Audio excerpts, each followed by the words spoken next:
રતન મહાલ અભયારણ્યમાં વાઘ એ ખબર ખૂબ મોટી બની ચૂકી છે અને કદાચ એવું માની શકાય કે રાજ્ય સરકારે જે વન સંરક્ષણના પ્રયાસો કર્યા છે એના કારણે જ આ પોસિબલ થયું છે.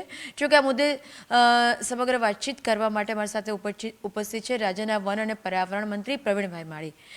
પ્રવીણભાઈ, ખૂબ સ્વાગત આપનું. પ્રવીણભાઈ, સવારથી એક ખબર ખૂબ જ હાઇલાઇટ થઈ છે અને એ છે કે વાઘ આવ્યો અને આ તો ખરેખર વાઘ આવ્યો છે. પણ આ શું લાગે છે કે એકદમથી જેનું અસ્તિત્વ જ નહોતું ત્યાં આ વાઘ આવવાનું કારણ શું અને હવે આગળ શું? અસ્તિત્વ નહોતું એવું આપણે નહીં કહી શકીએ. ગુજરાતમાં વાઘનું અસ્તિત્વ હતું જ. આપણા એના પુરાવા પણ છે, એની બાયોડાયવર્સિટી પણ છે, પરંતુ ઘણા સમયથી નહોતો. એકવાર 2018માં પણ ગુજરાતમાં વાઘ દેખાયો હતો, પણ કોઈ કારણસર એનું મૃત્યુ થયેલું હતું. આ 22 ફેબ્રુઆરી 2025ની અંદર વાઘ આપણને ટ્રેપ થયો ફર્સ્ટ ટાઈમ. એની પાછળ ફોરેસ્ટે, વાઇલ્ડ લાઈફે બહુ જ મહેનત કરી છે કે એને નેચરલ હેબિટેટ્સ રીતે એ અહીં રહે, સેન્સિબલ થાય, એના ખોરાકની જે નેચરલ પદ્ધતિઓ છે એ ડેવલપ કરી અને અત્યારે 9 મહિના થયા છે વાઘ અહીં રહી ગયો છે. એટલે આપણે સાચા અર્થની અંદર કહી શકીએ કે ગુજરાતમાં વાઘ આવ્યો છે.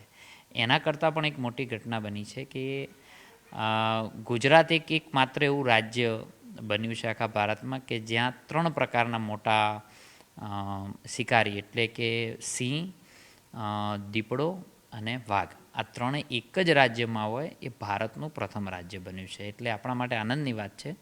આના માટે ત્રણેયની પદ્ધતિઓ, ત્રણેયની રહેણી કહેણી અલગ છે. એટલે ગીતાબેન, આવનારા સમયની અંદર જે નેશનલ ટાઈગર કન્ઝર્વેશન ઓથોરિટી છે એ આના માટે બહુ સેન્સિબલ છે. એ એમની મુલાકાત થઈ ગઈ છે અને આવનારા સમયની અંદર કયા પ્રકારે એને જાળવણી કરવા માટે સ્ટાફ ટ્રેનિંગની બાબત હોય એ તમામ પ્રકારના કાળજીપૂર્વક કામ અત્યારે કરી રહ્યા છે. આ બાયોડાયવર્સિટી મને એમ લાગે છે કે ગુજરાત માટે ખૂબ સારા સમાચાર છે. માનનીય નરેન્દ્રભાઈના નેતૃત્વમાં, ભૂપેન્દ્રભાઈના નેતૃત્વમાં, અમારા કેબિનેટ મંત્રી શ્રી અર્જુનભાઈના નેતૃત્વમાં અમે આગળ એને કેવી રીતે વિકસિત કરી શકીએ, હજી વધુ વાઘની સંખ્યાઓ વધે એ પ્રમાણેનું કામ અમે કરવા જઈ રહ્યા છીએ. પ્રવીણભાઈ, વાઘ સૌપ્રથમ તો આ આવ્યો ક્યાંથી, આવ્યાનું પ્રાથમિક કારણ આપને શું લાગે છે અને હવે એના સંવર્ધન માટે શું પ્રયાસો કરશો? કોઈ નર માદા લાવશો કે કોઈ માદા વાઘ લાવશો કે કેમ? આમ જનરલી એને એડજોઇનિંગ મધ્યપ્રદેશ લાગે છે અને એની ટાઈગર રિઝર્વ ત્યાં છે અને ત્યાંથી જ આવ્યું હોય છે. પણ આમ જનરલી એ જતું રહેતું હોય છે. જો એને વાતાવરણ અનુકૂળ ના આવતું હોય તો એ જતું રહેતું હોય છે. પણ આ રહી ગયો છે એટલે ગુજરાત એને ફાઈ ગયું છે અને એને ગુજરાત ફાઈ ગયું હોય તો હવે ફોરેસ્ટ ડિપાર્ટમેન્ટની અને આપણા સૌની જવાબદારી છે કે મહેમાનને આપણે સાચવીએ. સર, મહેમાનને સાચવવાની વાત સાચી છે, પણ જંગલનો નિયમ છે કે કોઈ પણ અજાણ્યું આવે, જે બધાની પોતપોતાની ટેરિટરી હોય, જેમ સિંહની ટેરિટરી હોય છે, પોતાની ટેરિટરીમાં જ્યારે કોઈ બીજું કોઈ ઘૂસી જાય એટલે વાર્તા પૂરી થઈ જાય, ભલે વાઘને ત્યાં રહેવું હોય. તો આપને ક્યાંય એવું જણાયું છે કે આ ટેરિટરીને લઈને જંગલમાં પ્રાણીઓ વચ્ચે જ વિવાદ થાય? જોકે 9 મહિનાથી તો રહી જ ગયો છે, પણ આગળના સમયમાં કારણ કે એ લોકોથી બચાવવા માટે પણ પ્રયાસ કરવો પડશે અન્ય પ્રાણીઓથી. તો અત્યાર સુધી આ જે અભયારણ્ય છે કોની ટેરિટરી રહ્યું છે અને હવે આ વાઘને એ અન્ય પ્રાણીઓથી બચાવવા માટે શું?